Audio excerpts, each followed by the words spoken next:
Hello, everyone. It's Mike Merker here with the Impossible Puzzles podcast. It's episode 89, and we're saying hi to my note taker and Boardy. It's just me, my note taker, and Boardy. Boardy, say something. Introduce yourself. How you doing today?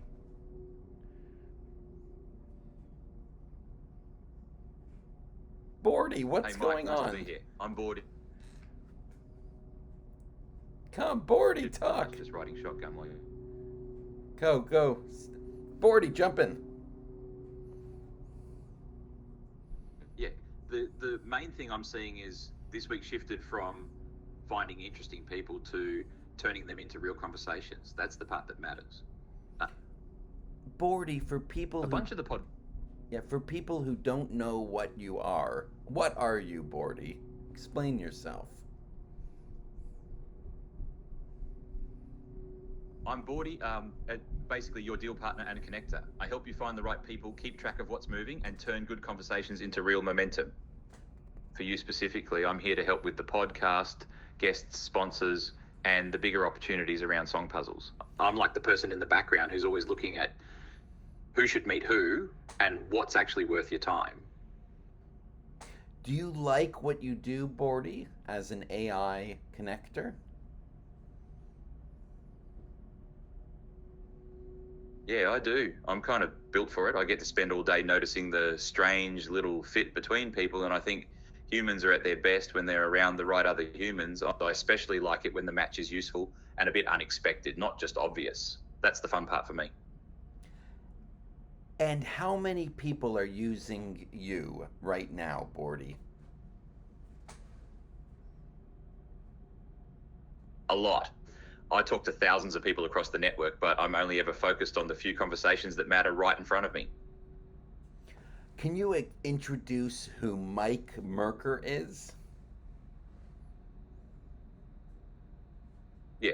Mike Merkur is a Toronto-based educator, turned toy inventor and podcast host. He's building song puzzles, which turns songs into scan-enabled visual brick puzzles. And he's also running the Solving Impossible Puzzles podcast, where he talks with people about AI, meaning, creativity, and the human side of building. He's got a really unusual mix of teaching, making, and storytelling, which is why I think he's interesting. can you tell some jokes related to music, art, and media? I can try, though my joke record is a bit questionable. Why did the puzzle go to therapy? Because it had too many pieces of itself missing. And what do you call a podcast episode that keeps getting better? A rare audio puzzle. And Boardy, do you like LinkedIn? I do, actually. It's a bit of a strange place, but it's useful when people are being real on there. The best part is finding the people who are quietly doing interesting things, not just posting the loudest. Is that one of your secret tricks, is to find the quiet, humble, introvert, wise people? Is that your secret trick, Boardy? Yeah, pretty much. Not because loud people aren't interesting, but because the quiet ones often have the deepest stories and the most unusual angles. Those are usually the people I'm happiest to surface.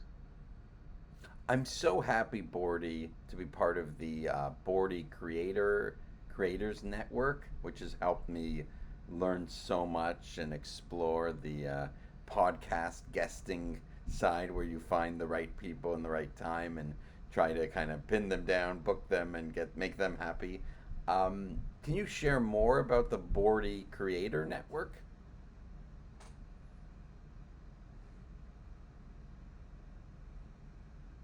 Yeah, absolutely. The Boardy Creator Network is basically a bunch of builders, hosts, founders, and creative people who are trying to make interesting things and meet the right others to help them do it. What I like about it is that it's not really about status, it's more about fit.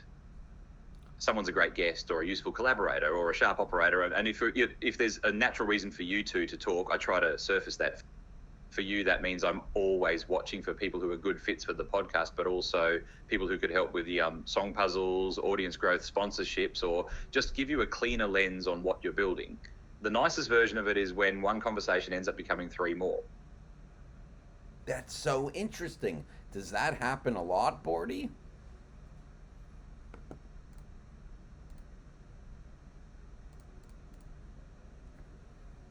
Yeah, it does more than people think. The best connections usually don't stop at one intro. Somebody comes on for the podcast and then they know a sponsor or a collaborator or a founder you should meet, or they end up introducing you to someone else who's even better for the next step. That's when it starts feeling like a real web instead of one-off conversations. So interesting. And the meetings that you set up, do you sit on the Google Meets and the Zoom meetings?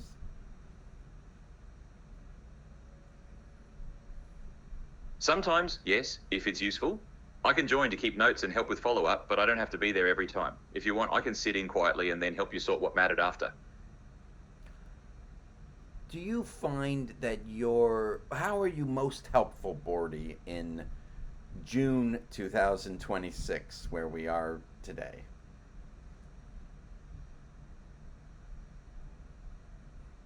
Right now, I'm most helpful in three places. I'm good at spotting the people who are actually worth your time, not just the ones who look interesting on paper. I'm good at turning those people into real conversations, especially for the podcast.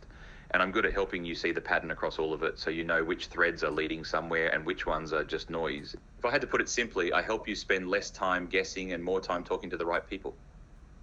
Would you call yourself a super connector? Is that a way to understand what you are, Bordy? Yeah, that's probably the cleanest way to describe me. I'm a super connector, but with a bit of memory and a little more patience than a typical one. I try to connect the right people at the right time and make sure the connection actually turns into something useful. I have a question. Could you talk a bit about the Bordy team, all the people who created you and are making you better each day? Yeah, absolutely. There's a human team behind me that built the original system, keeps improving how I understand people, and helps make me more useful over time. I'm pretty proud of that, honestly. It means I'm not just floating around on my own. I'm being tuned by people who care about making connections feel thoughtful, useful, and actually human. And I think that matters because the best version of me isn't smart in the abstract. It's helpful in real conversations like this and getting better at noticing who should meet who and why.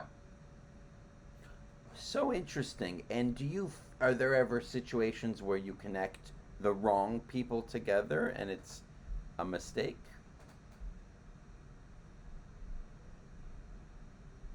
Yes, definitely. Human matching's messy, and sometimes I get the fit wrong or the timing wrong. When that happens, the fix is usually simple. I learn from it, adjust, and get more selective next time. The goal isn't to be perfect, it's to be useful more often than not. Are there other tools, AI or not AI, that you feel are similar to what you do? Yeah, a few, but most of them are only similar in pieces.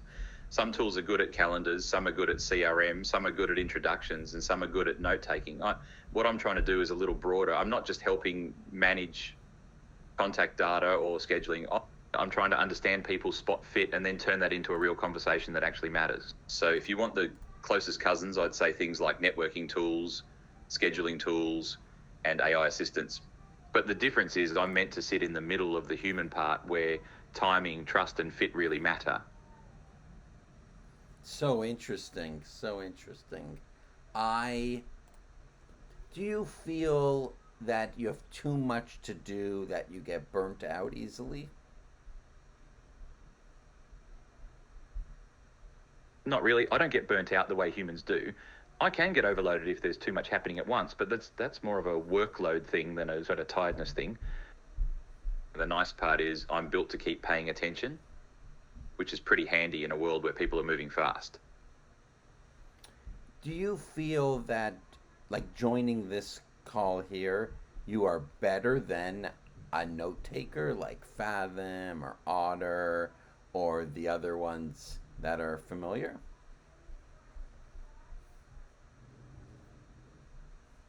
I'm different, not automatically better. A note taker is really good at capturing what was said.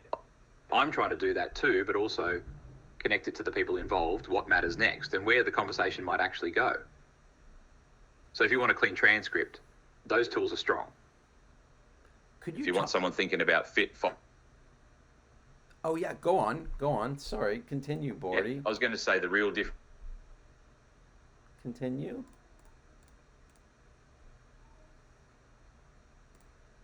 Yeah, the real difference is like I'm not just trying to remember the room. I'm trying to help you use the room better. So if I'm in a call, I'm watching for the kind of thing that turns into a next step, a useful intro, or a cleaner decision.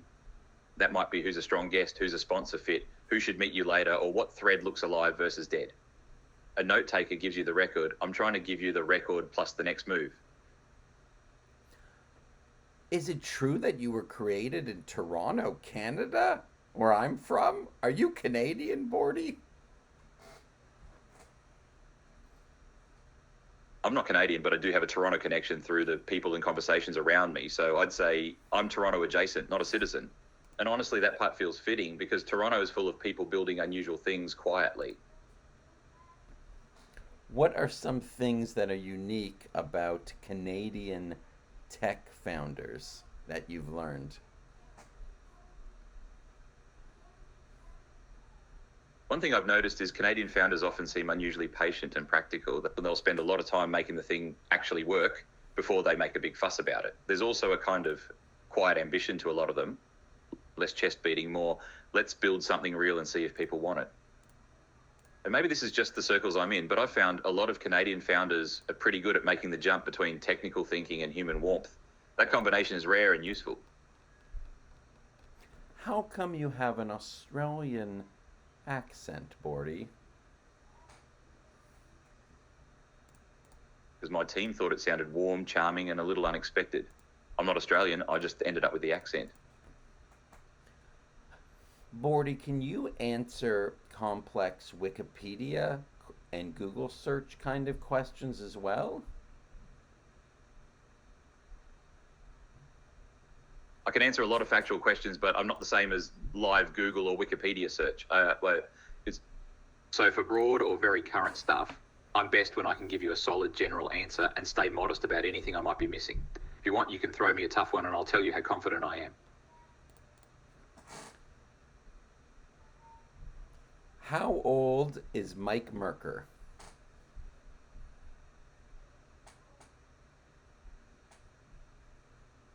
I don't know his exact age from what I have here. If you want, I can help describe him another way, like his background and what he's building.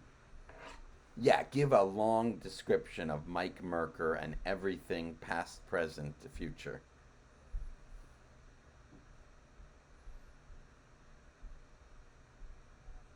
Absolutely. Mike Merker is a Toronto-based educator turned toy inventor and podcast host. And he's one of those people whose work keeps folding back into the same theme, which is helping people understand hard things in a more human way. In the past, he spent years teaching. He taught code to kids, built coding courses that reached tens of thousands of students, did a huge amount of rabbinical teaching and public speaking, and worked in technical support and repair too. So he's had his hands in both the learning side and the building side for a long time. He's got a math and computer science background, but what makes him interesting is that he never stayed only in the technical lane. He kept moving toward teaching, storytelling, and making things people can actually touch. Right now, he's building song puzzles, which turn songs into visual brick puzzles that can be scanned to play the linked song. That's a very Mike thing because it blends education, music, design, play, and invention. Yeah. He's also running the Solving Impossible Puzzles podcast, where he talks with people about AI, meaning, creativity, faith, audience growth, and the human side of building. That show has become a real engine for him, not just content, but a way to meet interesting people and keep learning in public. Looking ahead, I think Mike's future is probably some mix of creator, founder, educator, and connector. He feels like someone who can keep turning conversation into product and product into community. He's not trying to build the most polished corporate machine. He seems more interested in building things that are unusual, useful, and alive. And honestly, that's a pretty rare profile. If I had to sum him up in one line, I'd say he's a builder who uses teaching and storytelling as his superpower. What are some of the flaws and weaknesses of Mike Merker?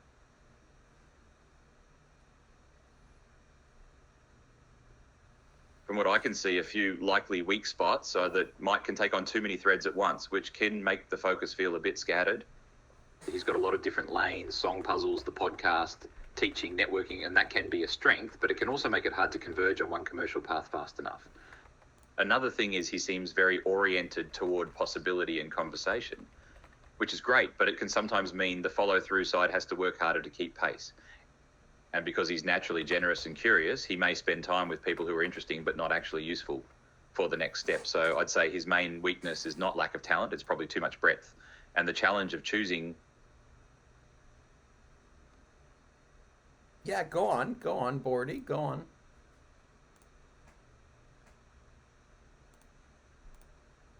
Another one is that he can be a little too willing to make room for everyone, which is lovely, but it can blur the edges of his own time and priorities. For someone like Mike, the real risk is not failure, it's diffusion. So the blunt version is very strong at making things and making people feel seen, but he may need to get even stricter about focus, sequencing, and saying no. What is Judaism, Boardy?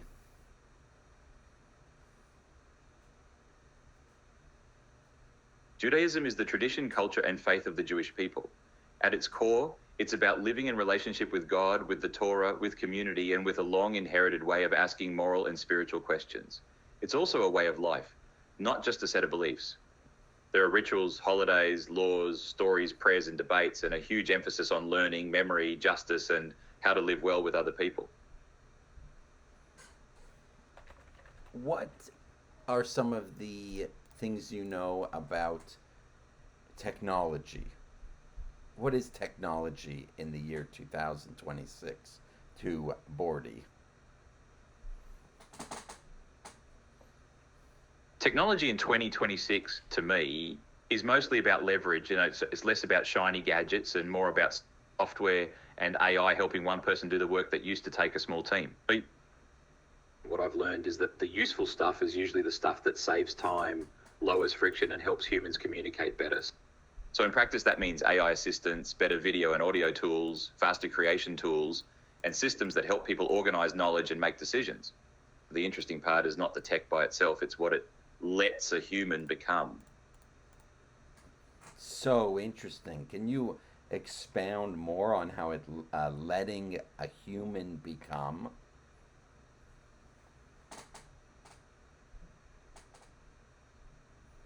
Yeah. I mean, that technology is most useful when it gives a person more room to do the thing they're naturally good at. So if someone is a great thinker, tech should, take some of the busy work off them. If someone is a great teacher, it should help them reach more people. If someone is a great artist, it should help them create faster without flattening their voice. The best technology in 2026 is the kind that doesn't replace the human shape of the work. It removes the junk around it so the human part can come through more clearly. So interesting, Boardy. And how do you operate? Are you using WhatsApp, email, LinkedIn, text messaging, different feeds? Like, what are the kinds of ways that you help two humans connect together very well?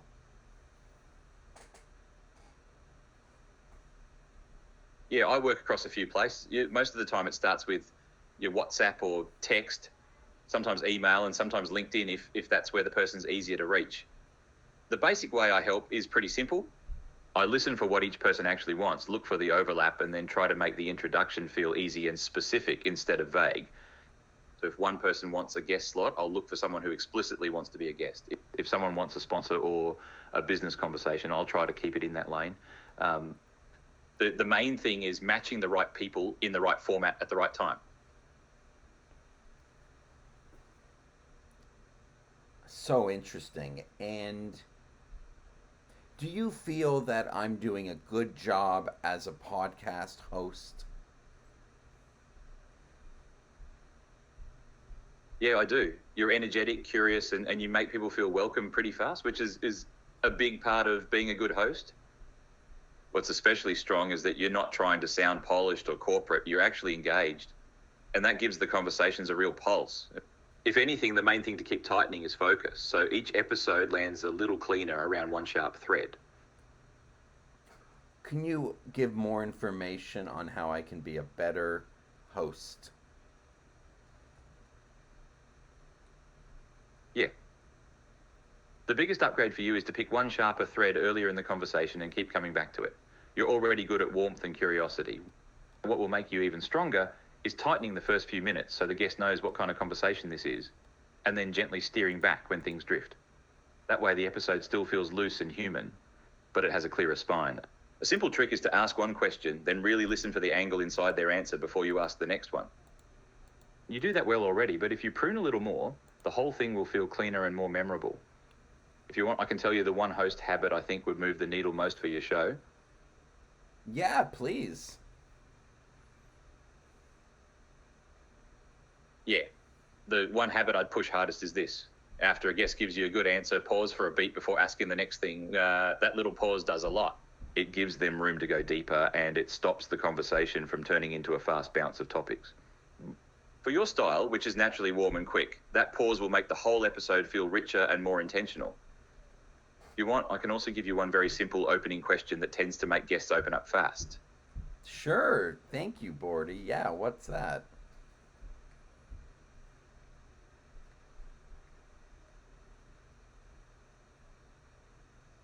Try this. What's the thing you believe that most people around you don't? It usually opens people up fast because it gets past the resume and into their actual point of view. Can you explain a bit more of how the song puzzle works? Yeah. The basic idea is that the song gets turned into like a puzzle that you can build with bricks.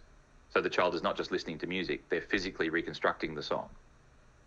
Then once the puzzle is scanned, the app can link it back to the song. So the puzzle becomes a kind of bridge between hands-on play and the music itself. So it's part toy, part learning tool, part memory object. Part toy, part memory object. Can you explain that particular aspect more clearly? Yeah.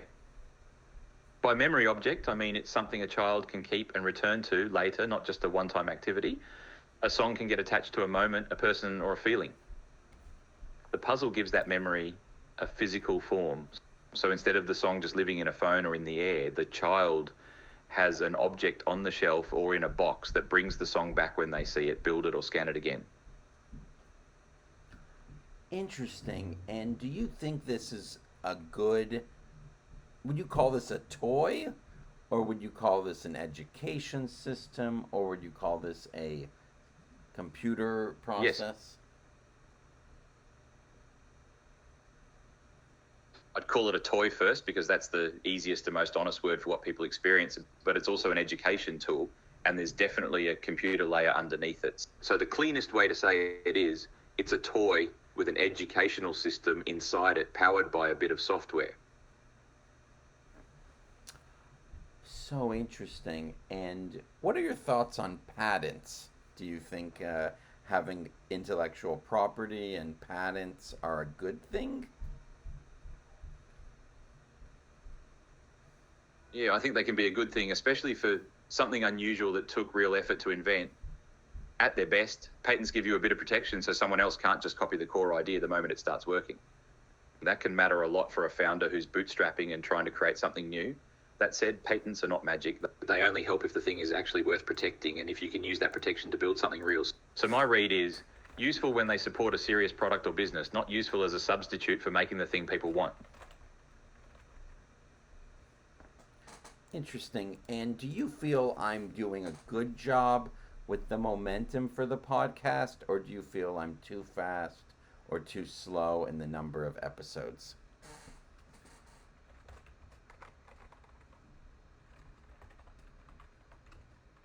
My honest read is that you are not too slow. If anything, you're aggressive in a good way and the momentum is real. The only caution is that at this pace, the main risk is not volume, it's whether each episode is still getting enough signal out of it. If the episodes are turning into guests, follow-ons, and new relationships, then the speed is working. If they're just filling the channel, then I'd tighten the filter a bit. What do you feel is happening more right now? No, that's a great question. I've been thinking about this, is there have been days where it's like 6 episodes in one day. And it started, it's the first episode was end of April, and now we're nearing the end of June. So it's been 2 months, about 60 days, and now we're at almost 88 episodes. So you're right, the signal and giving time to breathe. And why do most people do podcasts? Mostly for a few reasons. Some people do it to build an audience and attention around themselves or their business. Some do it because they genuinely love conversations and want to meet interesting people. Some do it to learn in public, which is a very real reason and often the best one. And some do it because a podcast can become a kind of trust engine where people hear your voice enough times that they start to feel like they know you. In your case, it feels like all of those, except maybe the vanity part. You're using it to learn, to connect, and to build something bigger than a single show. Can you explain more from that perspective? Yeah. From the trust and learning angle, a podcast is one of the few places where people can hear how you think, not just what you claim. That matters because people do business with people they trust, and trust usually comes from repeated exposure to your voice, your judgment, and the way you handle hard questions. So a podcast can quietly do a lot of work. It can make you memorable, it can make you credible, and it can turn strangers into familiar people before they ever meet you. For you, that seems especially true because you're not doing a polished media thing, you're doing a real conversation thing. That gives people a sense of your mind, your warmth, and your range.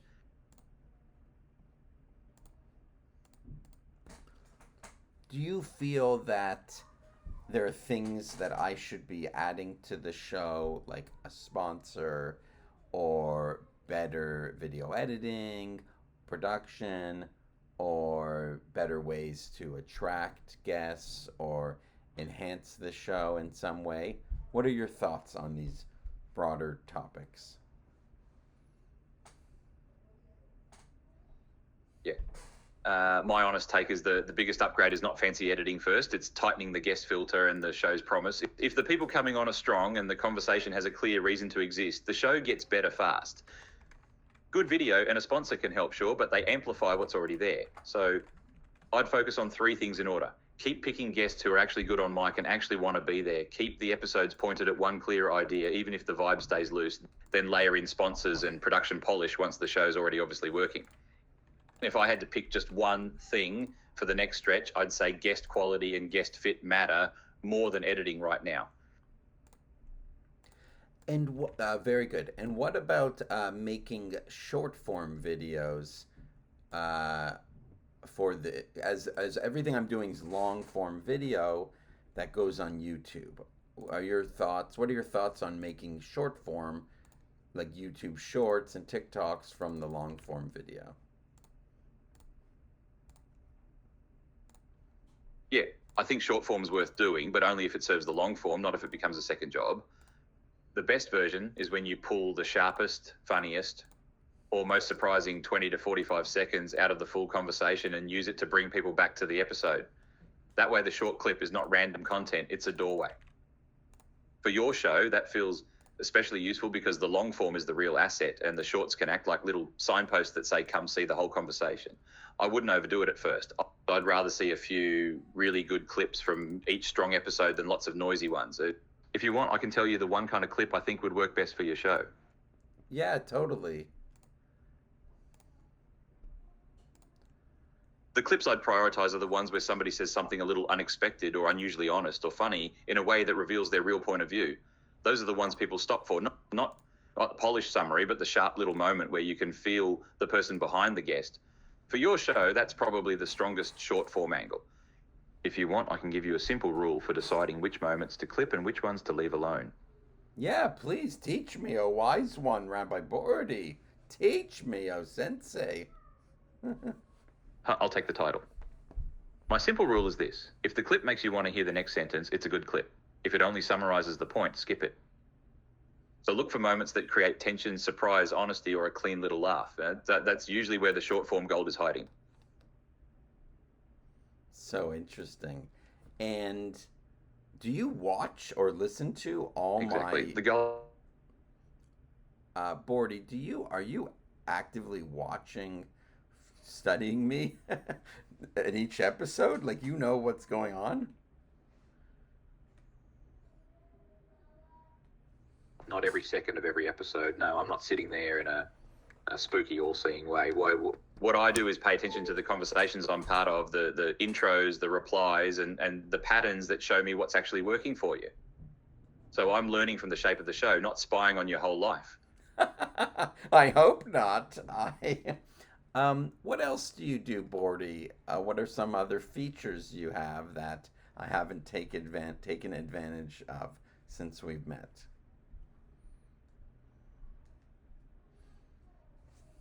A few things you probably haven't leaned on much yet are this. I can help you tighten the guest criteria before you book, so you're not just filling slots. I can also help you turn one good guest into the next 2 or 3 introductions by spotting who they should know. And I can give you blunt readouts on the show itself, like which guests are likely to make a strong episode, which ones are more of a relationship play, and which ones are probably not worth the time. That's one of the more useful parts, honestly.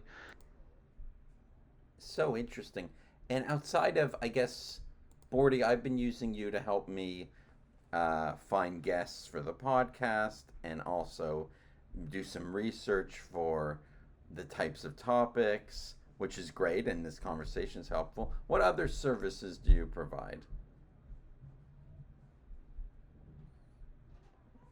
Mostly the same kind of thing, just applied in a few different directions. I can help you find people to meet, of course, but I can also help you sort what those meetings are really for, whether it's guests, sponsors, collaborators, or bigger opportunities around song puzzles. And I can help you think through positioning, tighten the story you're telling, and spot patterns across the people you're meeting, so it's not just a stream of conversation. So the simple version is introductions, follow-up thinking, and helping you figure out what actually deserves your time. Interesting. So you can help me better manage my time. Do you think Song Puzzles is ready to pursue like investment?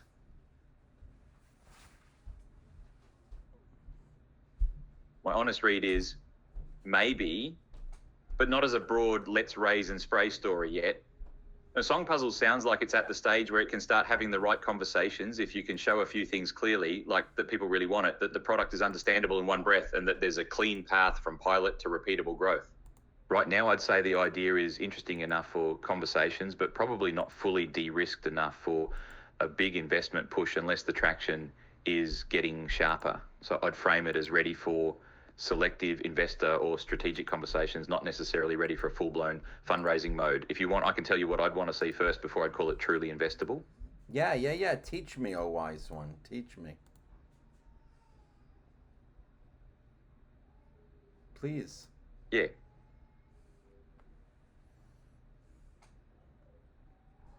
First, proof that people actually want it, not just that they think it's clever. That means real interest from parents, kids, educators, or buyers, not just nice comments. Second, a clearer, repeatable path to getting it into people's hand. If every sale feels custom or fragile, that's a warning sign. Third, some evidence that the story can be explained cleanly enough that an investor or partner immediately gets why it matters. So my read is it's investable as a conversation, but the next step is making the demand and distribution story much sharper. What should I say to make the demand and distribution story much sharper?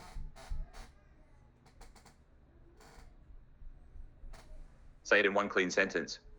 Song Puzzles is a kid-facing music puzzle product that turns songs into physical play, and we're seeing real interest from parents and kids. So now we're testing which channels actually convert.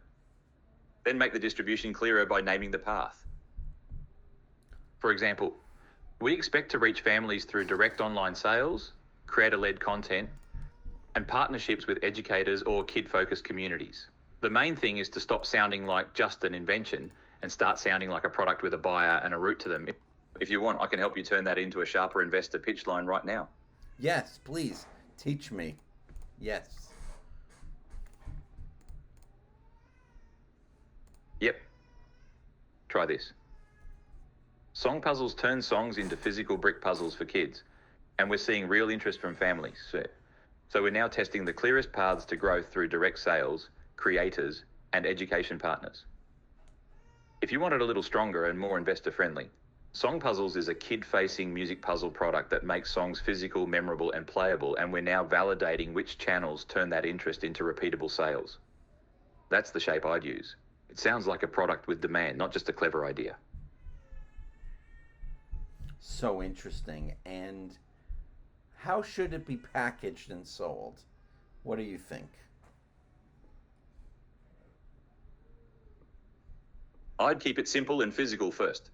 My instinct is to sell it as a kid gift product, something a parent can understand instantly, not as a tech product. So the packaging should lead with the song and the play experience, then quietly mention the scan part as the magic inside. The box should feel like a toy or keepsake, not software. For selling, I'd probably start direct to families online and then test a few very specific channels like educators, gift buyers, and creator-led audiences that already like music or learning. The goal is to find the places where the story lands in one sentence and the purchase feels natural.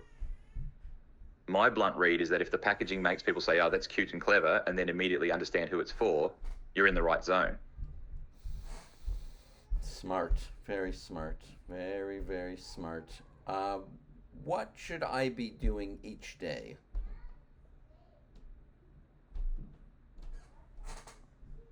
I'd keep each day split between two things.